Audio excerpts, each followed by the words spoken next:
Hey men, Todd with Empowered Man Coaching, coming to you from the beach in Alone, Ecuador, or thereabouts. Hope you guys are doing well.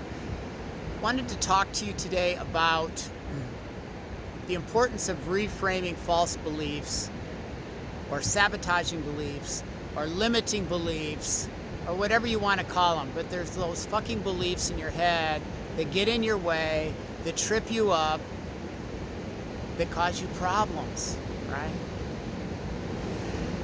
It is interesting. These things need to be dealt with. So, it's better to deal with them when you're 20 or 30 or 40. Because guess what? If you're 56, whoa, I just about slipped off the rock. If you're 50, 60, or 70, they're still going to be there. You're still going to be talking about them. You're still going to get triggered. I know this is true because I have friends that tell me that this is what they deal with. And I have my own experience. I know when I'm getting triggered, and I'm getting triggered from the same thing that I got triggered back when I was 20. But you know what the big difference is? Now I can recognize it. Now I have tools to deal with it. Now I don't let it trip me up. But it's been a long journey. If you think you're just going to change magically, or if you think it's just going to go away, or if you think you can change your location, your job, your partner, whatever, and it'll be done, you're wrong. It won't happen. Because it's about you. And wherever you go, there you are. And it's about the belief up here. It's about the belief you carry about yourself, that I carry about myself. And those beliefs have to be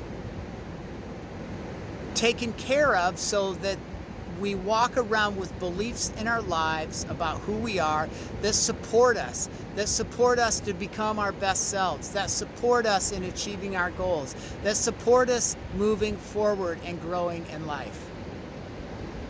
And that's not going to happen if you have a belief that you don't count, you're not important, you don't matter, you're not desirable, you're not likable, you're stupid.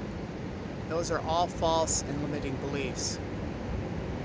The work I do with men involves looking at those beliefs and getting them correct. It's looking at the belief, looking at what's true, where the belief came from, what was really happening, what was the data, no opinion, no judgment, no story. What was just the raw facts that was happening? And then, what belief did we take on? What belief did you take on?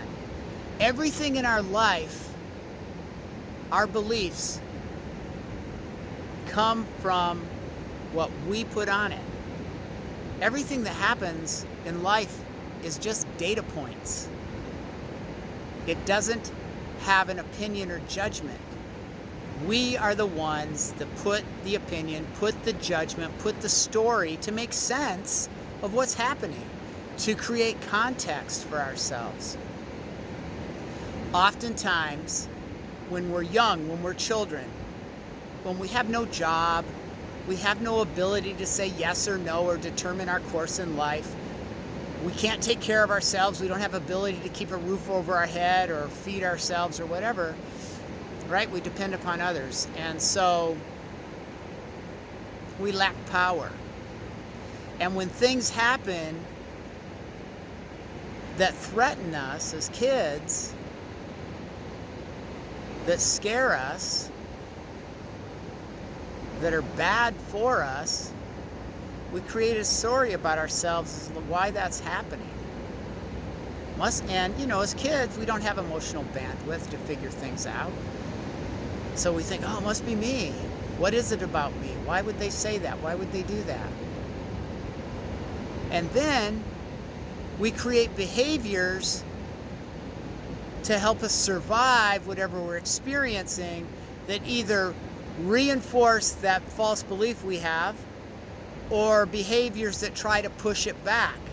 And usually both of those types of behaviors become extreme in some sense, and they don't serve us as adults. They don't serve us as adults when you're a powerful man and you show up and you can say yes, you can say no, you can go, you can stay, you get to choose. It's not the same anymore. Not like when you were a kid. Yet, you get triggered, you remember that emotional thing that happened and it feels just the same way, and boom, your reaction, your responses, your behaviors, they all start doing the same thing, like you're 10. It happens to me. I get it. So the way through is to understand who you are, the power you have, understand what was really true back when you created a sabotaging or false belief,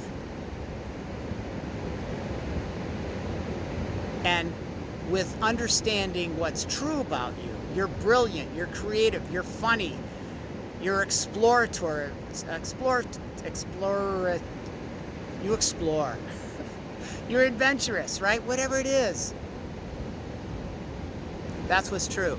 And from that place, from this place of what's true, what is possible now? What can you do? What can you do that you just didn't think you could do before under that old belief? That's the way through. So, you might be 30 and you're working on it and you're getting it taken care of. That's awesome. And it still might show up at 40 or 50. But you're going to be handling it a whole lot differently. You're going to have a whole lot more intelligence, ability around it. You can see it. You can deal with it.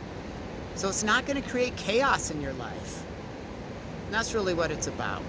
It's about doing things in our lives that help us to be our best, to create the best lives out there for us and for those we love and care about. Something to think about today. What belief are you working under? What belief is driving your life? What belief about you? And does that belief support what you want in life, or is it sabotaging and tripping you up? Leave your comments, man. Let me know what you think about this. What you may have discovered about your own beliefs, sabotaging and true beliefs, and how you worked it out. Please subscribe. And I'm Todd with Empowered Man Coaching. I will talk to you again soon.